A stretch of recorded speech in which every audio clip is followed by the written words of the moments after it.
En los 36 años de política neoliberal se aprobaron reformas completamente antipopulares, entreguistas y contrarias al interés público. Por ejemplo, se modificaron artículos esenciales para legalizar la venta de empresas públicas, bancos, tierras ejidales, minas.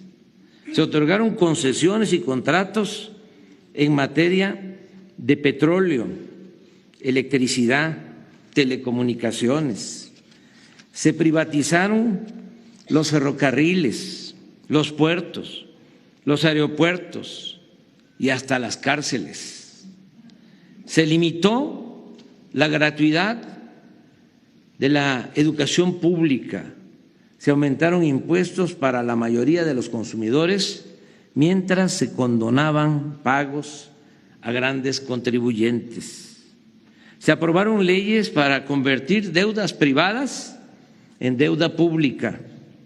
Se entregó a particulares el manejo de las pensiones de los trabajadores y hasta las guarderías del Seguro Social.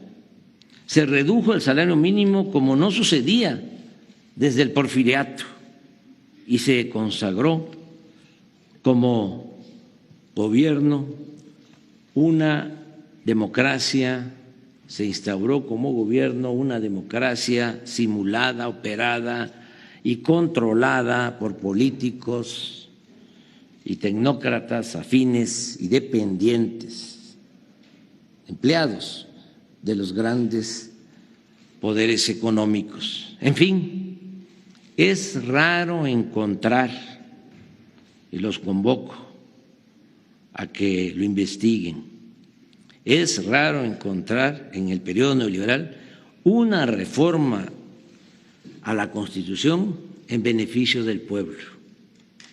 Todo,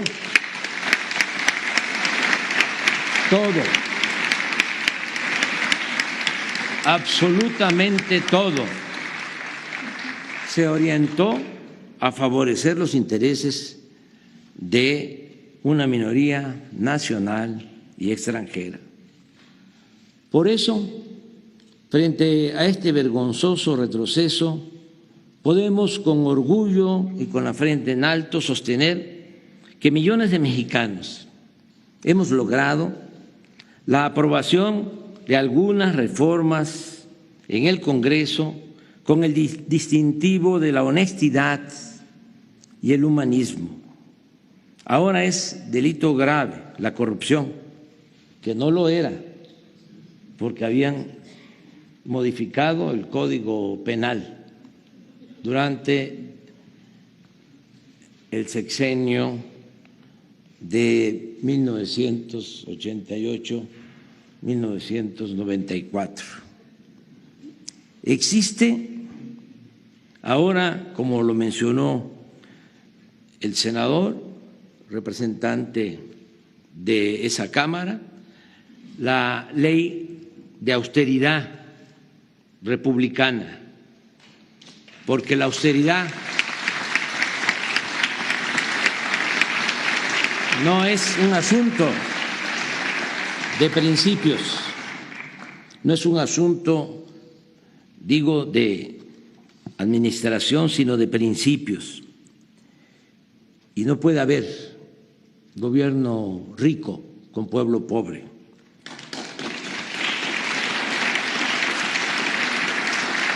Se aprobó, y le agradezco mucho a los legisladores, la ley de extinción de dominio para recuperar y devolver al pueblo lo robado.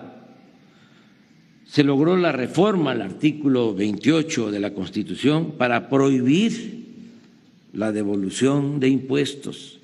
Esto nos ha significado ingresos para la hacienda pública del orden de 200,000 millones de pesos al año.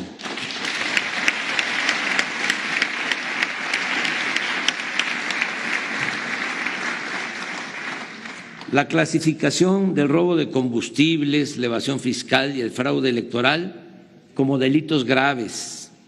la eliminación del fuero al presidente para que pueda ser juzgado en funciones como cualquier otro ciudadano y por cualquier delito, la revocación del mandato, la consulta popular, la nueva ley laboral que garantiza el voto libre, secreto, directo en los sindicatos, la ley de salud para otorgar a todos los mexicanos atención médica y medicamentos gratuitos.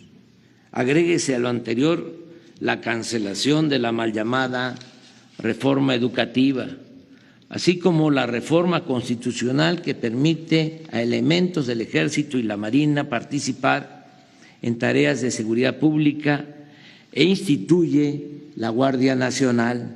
Además, y esto lo considero fundamental, muy importante, se elevó a rango constitucional el derecho a las pensiones de adultos mayores y personas con discapacidad y las becas a estudiantes pobres en todos los niveles de escolaridad.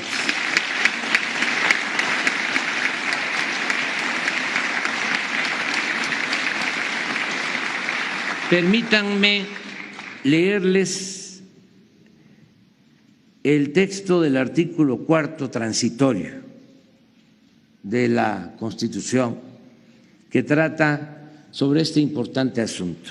Dice así: el monto de los recursos asignados en el presupuesto de egresos de la Federación y en el presupuesto de las entidades federativas del ejercicio fiscal que corresponda para los programas de atención médica y medicamentos gratuitos, de apoyo económico para personas que tengan discapacidad permanente, de pensiones para personas adultas mayores y de becas para estudiantes que se encuentren en condiciones de pobreza, no podrá ser disminuido en términos reales respecto del que se haya asignado en el ejercicio fiscal inmediato anterior.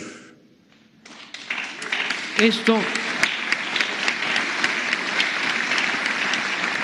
significa que no solo es un enunciado, un texto, una letra muerta en la Constitución, sino que por primera vez se establece que estos derechos son de aplicación obligatoria para el Gobierno de la República.